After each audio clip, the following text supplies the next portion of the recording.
Books on Tape presents A Long Way from Home, Growing Up in the American Heartland by Tom Brokaw. Read by Dan Cashman. Chapter 1. A Long Way from Home. In 1962, I put my home state of South Dakota in a rear-view mirror and drove away. I was uncertain of my final destination, but determined to get well beyond the slow rhythms of life in the small towns and rural culture of the Great Plains. I thought that the influences of the people, the land, and the time during my first 22 years of life were part of the past. But gradually I came to know how much they meant to my future. And so I have returned often as part of a long pilgrimage of renewal. When I do return, my wardrobe and home address are New York. My job is high profile, and my bank account is secure. But when I enter a South Dakota cafe or stop for gas, I am just someone who grew up around here, left a while back, and never really answers when he's asked, "When you going to move back home?" I am caught in that place all too familiar to small-town natives who have moved on to a rewarding life in larger arenas. I don't want to move back, but in a way, I never want to leave. I am nourished by every visit. On those trips back to the Great Plains, I always try to imagine the land before it was touched by rails and plows, fences and roads. I can still drive off the pavement of South Dakota highways, find a slight elevation in the prairie flatness, and look to a distant horizon, across untilled grassland, and with no barbed wire or telephone poles or dwellings to break the plane of earth and sky. It is at once majestic and intimidating. More than a century after the first white settlers began to arrive, the old Dakota Territory remains a place where nature rules.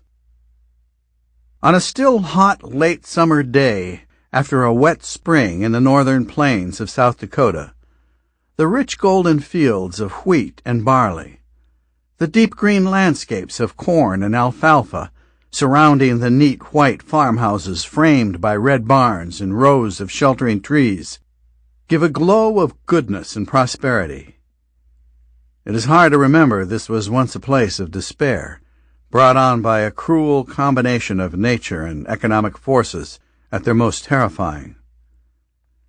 This was a bleak and hostile land in the dirty 30s. Families struggled against drought, grasshoppers, collapsed markets, and fear. Billowing clouds of topsoil lifted off the land by fierce winds reduced the sun to a faint orb. In April 1934, traces of Great Plains soil were found as far east as Washington, D.C. One report said the dust storm was so bad it left a film on President Franklin D. Roosevelt's Oval Office desk. This is where my mother and father were raised and came of age, at the height of the Depression. It is where I was born and spent the first 22 years of my life. And it remains always familiar, however long I have been away. Whenever I return, I try to imagine the struggles my parents and everyone else went through here in the 30s. That time formed them, and through them, it formed me. I am in awe of how they emerged, and I am grateful for their legacy, although I have been an imperfect steward. When I left in 1962, I was hungry for bright lights, big cities, big ideas, and exotic places well beyond the conventions and constraints of my small-town childhood. But 40 years later, I still call South Dakota home. Time and distance have sharpened my understanding of the forces that shaped my parents' lives and mine so enduringly. Those forces are the grid on which I've come to rely, in good times and bad. In the late 1800s, the Dakota Territory was one of the last frontiers in America. A broad, flat grassland where Sitting Bull, Crazy Horse, and their followers in the Sioux Nation were hunters and warriors on horseback, determined to hold their land against the persistent invasion of white settlers who wanted to farm, ranch, and build towns along the railroad lines racing westward from the industrialized East and Midwest. The Sioux won some battles, notably Little Big Horn in Montana, but they lost the war. The Dakota Territory was divided into two states, one north and one south, in 1889. My ancestors were among the early settlers in what became South Dakota. My father, Anthony Orville Brokaw, was born on October 17, 1912, the last of 10 children of William and Elizabeth Brokaw. His grandfather, Richard P. Brokaw, the descendant of Huguenots who immigrated early to New York, had made his way to the southwestern Dakota Territory by covered wagon following the Civil War. He farmed and worked on the railroad before heading north in 1881 to found the town of Bristol and a small hotel, the Brokaw House, at the planned intersection of the north-south and east-west rail lines, 8 years before statehood. My mother is the eldest daughter of Jim and Ethel Conley, who farmed south of Bristol. Ethel took the train from Bristol to Minneapolis, her hometown, for Jean's birth. Then mother and daughter returned to the remote corner of the prairie, where Jim was tilling the ground behind teams of horses. In the summer of 1996, my mother and I returned to the Northern Plains, the womb of her life and mine, for a visit that was at once nostalgic, reassuring, and a commentary on the social and economic changes in this country in the second half of the 20th century.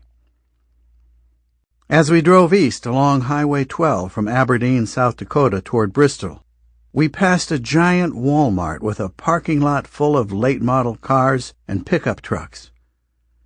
There were expensive new houses on large lots and broad streets well beyond the city limits. Giant John Deere combines, worth more than $100,000 apiece, moved efficiently through ripe fields of wheat, disgorging the small, valuable kernels into a truck of the kind called a twin hopper for its side-by-side bins that can hold a combined total of 1,000 bushels. Many of the combines have air conditioning and stereos in their cabs to go with the computer monitoring systems that record the yield while the harvest is underway. Many of the smaller farms have been consolidated into larger tracts and organized as corporations with sophisticated business models relying on the efficiencies of mass production and the yield of genetically engineered grains. Much has changed, but still, a drought or a sudden hailstorm or a freak cold snap can undo all of the best planning and agriculture science. Modern technology hasn't completely eliminated what my mother remembers of the sweat and heartache required for a farmer's life. But it is a far different world than when I was a child. As a town kid, I was attracted to the farm only by the prospect of a horseback ride or the chance to drive a tractor. I had no inclination for the work, much of it unending and involving uncooperative livestock in a muck of mud and manure, or working in fields beneath a blazing sun. South Dakota is two states, really, divided by the Missouri River. In a larger sense, the river also divides the Midwest from the West. East of the Missouri, in the Midwestern half, small towns shaded by trees, planted 100 years ago, are separated by clusters of farm buildings and quadrangles of tilled ground producing corn, soybeans, wheat. Sample complete. Ready to continue?